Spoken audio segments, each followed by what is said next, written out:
किसी की नजर मुझ पर पड़े ना पड़े, प्रभु की नजर का हुआ है असर। ओम शांति। 12 अक्टूबर 2024। बाबा के महावाक्य। मीठे बच्चे, बाप खिवायाबन आया है तुम सबकी नैया को विषय सागर से निकाल क्षीर सागर में ले जाने। अभी तुमको इस पार से उस पार जाना है। प्रश्न, तुम बच्चे हर एक का पाठ देखते हुए किसकी भी निंदा नहीं कर सकते हो। क्यों? उत्तर, क्योंकि तुम जानते हो यह अनादि बना बनाया ड्रामा है। इसमें हर एक एक्टर अपना अपना पाठ बजा रहे हैं, किसी का भी कोई दोष नहीं है। यह भक्ति मार्ग भी फिर से पास होना है, इसमें जरा भी चेंज नहीं हो सकती। प्रश्न, किन 2 शब्दों में सारे चक्र का ज्ञान समाया हुआ है। उत्तर, आज और कल। कल हम सत्युग में थे, आज 84 जन्मों का चक्कर लगाकर नरक में पहुंचे, कल फिर स्वर्ग में जाएंगे। ओम शांति। अब बच्चे सामने बैठे हैं, जहां से आते हैं वहां अपने सेंटर्स पर जब रहते हैं तो वहां ऐसे नहीं समझेंगे कि हम ऊंचते ऊंच बाबा के सम्मुख बैठे हैं। वही हमारा टीचर भी है, वही हमारी नैया को पार लगाने वाला है, जिसको ही गुरु कहते हैं। यहाँ तुम समझते हो हम सम्मुख बैठे हैं, हमको इस विषय सागर से निकाल क्षीर सागर में ले जाते हैं। पार ले जाने वाला बाप भी सम्मुख बैठा है। वह एक ही शिव बाप की आत्मा है, जिसको ही सुप्रीम अथवा ऊंचते ऊंच भगवान कहा जाता है। अभी तुम बच्चे समझते हो हम ऊंचते ऊंच भगवान शिव बाबा के सामने बैठे हैं। वह इसमें ब्रह्मा तन में बैठे हैं, वह तुमको पार भी पहुंचाते हैं। उनको रथ भी जरूर चाहिए ना, नहीं तो श्रीमत कैसे दे। अभी तुम बच्चों को निश्चय है बाबा हमारा बाबा भी है, टीचर भी है, पार ले जाने वाला भी है। अभी हम आत्माएं अपने घर शांति धाम में जाने वाली हैं। वह बाबा हमको रास्ता बता रहे हैं। वहां सेंटर्स पर बैठने और यहाँ सम्मुख बैठने में रात दिन का फर्क है। वहां ऐसे नहीं समझेंगे कि हम सम्मुख बैठे हैं। यहाँ यह महसूसता आती है अभी हम पुरुषार्थ कर रहे हैं, पुरुषार्थ कराने वाले को खुशी रहेगी। अभी हम पावन बनकर घर जा रहे हैं। जैसे नाटक के एक्टर्स होते हैं तो समझते हैं अब नाटक पूरा हुआ, अभी बाप आए हैं हम आत्माओं को ले जाने। यह भी समझाते हैं तुम घर कैसे जा सकते हो। वह बाप भी है, नैया को पार करने वाला खिवैया भी है। वह लोग भल गाते हैं परंतु समझते कुछ भी नहीं है कि नैया किसको कहा जाता है। क्या वह शरीर को ले जाएगा? अभी तुम बच्चे जानते हो हमारी आत्मा को पार ले जाते हैं। अभी आत्मा इस शरीर के साथ वैश्यालय में विषय वैतरणी नदी में पड़ी है। हम असल रहवासी शांति धाम के थे। हमको पार ले जाने वाला अर्थात घर ले जाने वाला बाप मिला है। तुम्हारी राजधानी थी जो माया रावण ने सारी छीन ली है, वह राजधानी फिर जरूर लेनी है।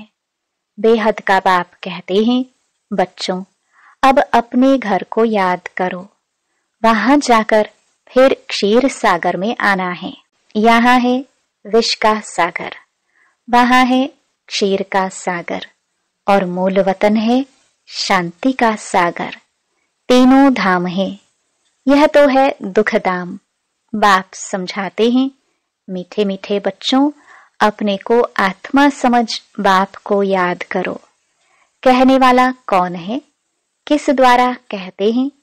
सारा दिन मीठे मीठे बच्चे कहते रहते हैं, अभी आत्मा पतित है, जिस कारण फिर शरीर भी ऐसा मिलेगा। अभी तुम समझते हो हम पक्के पक्के सोने के जेवर थे, फिर खाद पड़ते पड़ते झूठे बन गए हैं। अब वह झूठ कैसे निकले? इसलिए यह याद की यात्रा की भट्टी है। अग्नि में सोना पक्का होता है ना। बाप बार बार समझाते हैं, यह समझानी जो तुमको देता हूं, हर कल्प देता आया हूं। हमारा पाठ है, फिर 5000 वर्ष के बाद आकर कहता हूं कि बच्चे पावन बनो। सत्युग में भी तुम्हारी आत्मा पावन थी, शांति धाम में भी पावन आत्मा रहती है। वह तो है हमारा घर। कितना स्वीट घर है, जहां जाने के लिए मनुष्य कितना माथा मारते हैं। बाप समझाते हैं, अभी सबको जाना है, फिर पाठ बजाने के लिए आना है। यह तो बच्चों ने समझा है। बच्चे जब दुखी होते हैं तो कहते हैं, हे भगवान, हमें अपने पास बुलाओ, हमको यहाँ दुख में क्यों छोड़ा है? जानते हैं बाप परम धाम में रहते हैं तो कहते हैं, हे भगवान, हमको परम धाम में बुलाओ। सत्युग में ऐसे नहीं कहेंगे, वहां तो सुख ही सुख है। यहाँ अनेक दुख हैं, तब पुकारते हैं, हे भगवान। आत्मा को याद रहती है, परंतु भगवान को जानते बिल्कुल नहीं है। अभी तुम बच्चों को बाप का परिचय मिला है। बाप रहते ही हैं परम धाम में, घर को ही याद करते हैं। ऐसे कभी नहीं कहेंगे राजधानी में बुलाओ, राजधानी के लिए कभी नहीं कहेंगे। बाप तो राजधानी में रहते भी नहीं, वह रहते ही हैं शांति धाम में। सब शांति मांगते हैं। परम धाम में भगवान के पास तो जरूर शांति ही होगी। जिसको मुक्ति धाम कहा जाता है, वह है आत्माओं के रहने का स्थान, जहां से आत्माएं आती हैं। सत्युग को घर नहीं कहेंगे, वह है राजधानी। अब तुम कहां कहां से आए हो, यहां आकर सम्मुख बैठे हो। बाप बच्चे बच्चे कह बात करते हैं। बाप के रूप में बच्चे बच्चे भी कहते हैं। फिर टीचर बन सृष्टि के आदि मध्य अंत का राज अथवा हिस्ट्री ज्योग्राफी समझाते हैं। यह बातें कोई शास्त्रों में नहीं है। तुम बच्चे जानते हो, मूल वतन है हम आत्माओं का घर। सूक्ष्म वतन तो है ही दिव्य दृष्टि की बात। बाकी सत्युग, त्रेता, द्वापर, कलयुग तो यहाँ ही होता है। पाठ भी तुम यहाँ बजाते हो। सूक्ष्म वतन का कोई पाठ नहीं। यह साक्षात्कार की बात है। कल और आज यह तो अच्छी रीति बुद्धि में होना चाहिए। कल हम सत्युग में थे, फिर 84 जन्म लेते लेते आज नरक में आ गए हैं। बाप को बुलाते भी नरक में हैं। सत्युग में तो अथाह सुख है, तो कोई बुलाते ही नहीं। यहाँ तुम शरीर में हो तब बात करते हो। बाप भी कहते हैं, मैं जानी जानन हार हूं, अर्थात सृष्टि के आदि मध्य अंत को जानता हूं, परंतु सुनाऊं कैसे? विचार की बात है ना, इसलिए लिखा हुआ है। बाप रथ लेते हैं, कहते हैं, मेरा जन्म तुम्हारे सदृश नहीं है, मैं इसमें प्रवेश करता हूं। रथ का भी परिचय देते हैं। यह आत्मा भी नाम रूप धारण करते करते तमो प्रधान बनी है। इस समय सब छोरे हैं, क्योंकि बाप को जानते नहीं हैं, तो सब छोरे और छोरियां हो गए। आपस में लड़ते हैं तो कहते हैं ना, छोरे छोरियां लड़ते क्यों हो? तो बाप कहते हैं, मुझे तो सब भूल गए हैं। आत्मा ही कहती है, छोरे छोरियां। लौकिक बाप भी ऐसे कहते हैं। बेहद का बाप भी कहते हैं, छोरे छोरियां। यह हाल क्यों हुआ है? कोई धनी धोनी है? तुमको बेहद का बाप जो स्वर्ग का मालिक बनाते हैं, जिसको तुम आधा कल्प से पुकारते आए हो, उनके लिए कहते हो ठिक्कर भीतर में है। बाप अब सम्मुख बैठ समझाते हैं। अभी तुम बच्चे समझते हो हम बाबा के पास आए हैं, यह बाबा ही हमको पढ़ाते हैं, हमारी नैया पार करते हैं, क्योंकि यह नैया बहुत पुरानी हो गई है। तो कहते हैं इनको पार लगाओ, फिर हमको नई दो। पुरानी नैया खौफनाक होती है, कहाँ रास्ते में टूट पड़े, एक्सीडेंट हो जाए, तो तुम कहते हो हमारी नैया पुरानी हो गई है, अब हमें नई दो। इनको वस्त्र भी कहते हैं, नैया भी कहते हैं। बच्चे कहते बाबा हमको तो ऐसे लक्ष्मी नारायण वस्त्र चाहिए। बाप कहते हैं मीठे मीठे बच्चों, स्वर्गवासी बनने चाहते हो? हर 5000 वर्ष बाद तुम्हारे यह कपड़े पुराने होते हैं, फिर नया देता हूं। यह है आसुरी छोला। आत्मा भी आसुरी है। मनुष्य गरीब होगा तो कपड़े भी गरीबी के पहनेंगे, साहूकार होगा तो कपड़े भी साहूकारी के पहनेंगे। यह बातें अभी तुम जानते हो। यहाँ तुमको नशा चढ़ता है। हम किसके सामने बैठे हैं? सेंटर्स पर बैठते हो तो वहां तुमको यह भासना नहीं आएगी। यहाँ सम्मुख होने से खुशी होती है, क्योंकि बाप डायरेक्ट बैठ समझाते हैं। वहां कोई समझाएगा तो बुद्धि योग कहाँ कहाँ भागता रहेगा। कहते हैं ना, गोरख धंधे में फंसे रहते हैं, फुर्सत कहाँ मिलती है। मैं तुमको समझा रहा हूं, तुम भी समझते हो।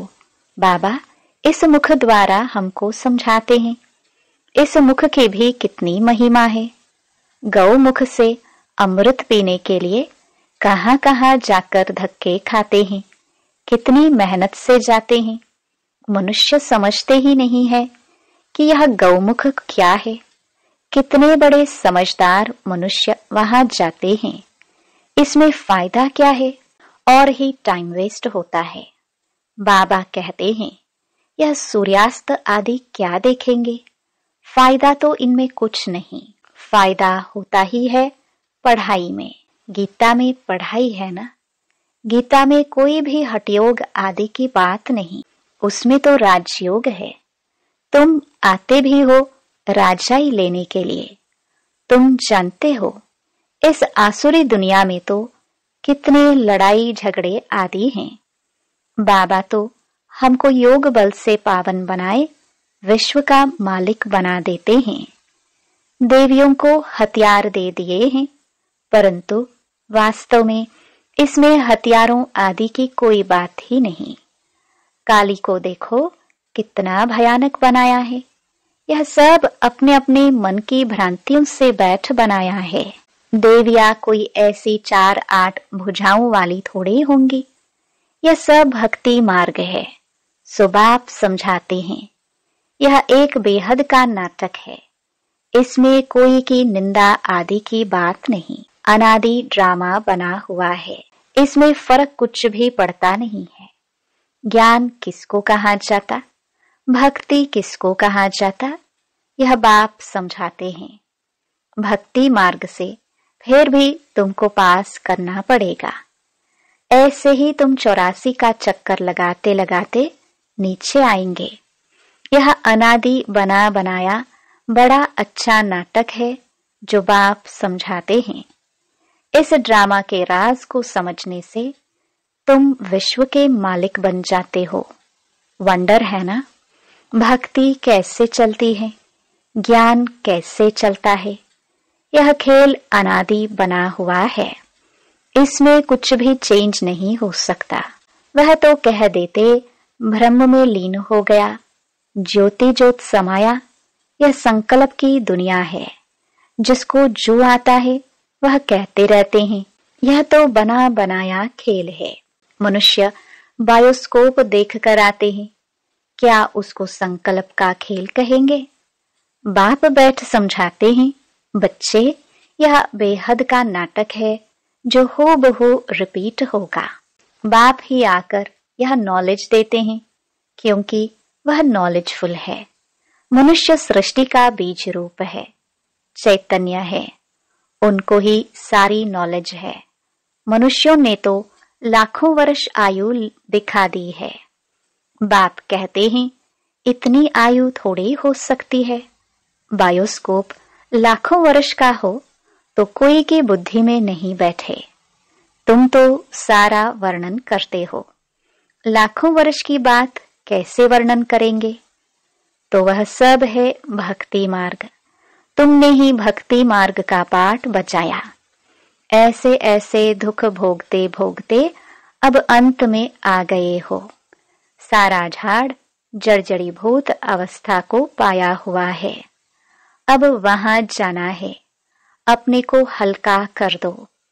इसने भी हल्का कर दिया ना, तो सब बंधन टूट जाए। नहीं तो बच्चे, धन, कारखाने, ग्राहक, राजे, रजवाड़े आदि याद आते रहेंगे। धंधा ही छोड़ दिया तो फिर याद क्यों आएंगे? यहाँ तो सब कुछ भूलना है। इनको भूल अपने घर और राजधानी को याद करना है। शांति धाम और सुख धाम को याद करना है। शांति धाम से फिर हमको यहाँ आना पड़े। बाप कहते हैं मुझे याद करो। इनको ही योग अग्नि कहा जाता है। यह राजयोग है ना। तुम राज ऋषि हो। ऋषि पवित्र को कहा जाता है। तुम पवित्र बनते हो राजाई के लिए। बाप ही तुम्हें सब सत्य बताते हैं। तुम भी समझते हो यह नाटक है। सब एक्टर्स यहाँ जरूर होने चाहिए। फिर बाप सबको ले जाएंगे। यह ईश्वर की बारात है ना। वहाँ बाप और बच्चे रहते हैं, फिर यहाँ आते हैं पाठ बजाने। बाप तो सदैव वहाँ रहते हैं। मुझे याद ही दुख में करते हैं। वहाँ फिर मैं क्या करूँगा? तुमको शांति धाम, सुख धाम में भेजा, बाकी क्या चाहिए? तुम सुख धाम में थे, बाकी सब आत्माएं शांति धाम में थी। फिर नंबरवार आते गए। नाटक आकर पूरा हुआ। बाप कहते हैं बच्चे अब गफलत मत करो, पावन तो जरूर बनना है। बाप कहते हैं यह वही ड्रामानुसार पाठ बज रहा है। तुम्हारे लिए ड्रामानुसार मैं कल्प कल्प आता हूँ। नई दुनिया में अब चलना है ना। अच्छा, मीठे मीठे सिखिलदे बच्चों प्रति माता पिता बाप दादा का याद प्यार और गुड मॉर्निंग। रूहानी बाप की रूहानी बच्चों को नमस्ते। धारणा के लिए मुख्य सार। पहला, अब यह झाड़ पुराना जर्जरीभूत हो गया है। आत्मा को वापस घर जाना है, इसलिए अपने को सब बंधनों से मुक्त कर हल्का बना लेना है। यहाँ का सब कुछ बुद्धि से भूल जाना है। दूसरा, अनादि ड्रामा को बुद्धि में रख किसी भी पाठधारी की निंदा नहीं करनी है। ड्रामा के राज को समझ विश्व का मालिक बनना है। वरदान, साइलेंस की शक्ति द्वारा आत्म शक्ति के उड़ान की तीव्र गति करने वाले विश्व परिवर्तक भव। साइंस के साधनों की रफ्तार को साइंस द्वारा कट भी कर सकते हैं, पकड़ भी सकते हैं, लेकिन आत्मा की गति को अभी तक न कोई पकड़ सका है न पकड़ सकता है। इसमें साइंस अपने को फेल समझती है। जहां साइंस फेल है, वहां साइलेंस की शक्ति से जो चाहो वो कर सकते हो। तो आत्म शक्ति की उड़ान तीव्र गति से करो। इस शक्ति से स्व परिवर्तन, चाहे किसी की वृत्ति का परिवर्तन, वायुमंडल का परिवर्तन कर विश्व परिवर्तक बन सकते हो। तीव्रता की निशानी है सोचा और हुआ। स्लोगन, शिक्षा दाता के साथ रहम दिल बन सहयोगी बनो। ओम शांति।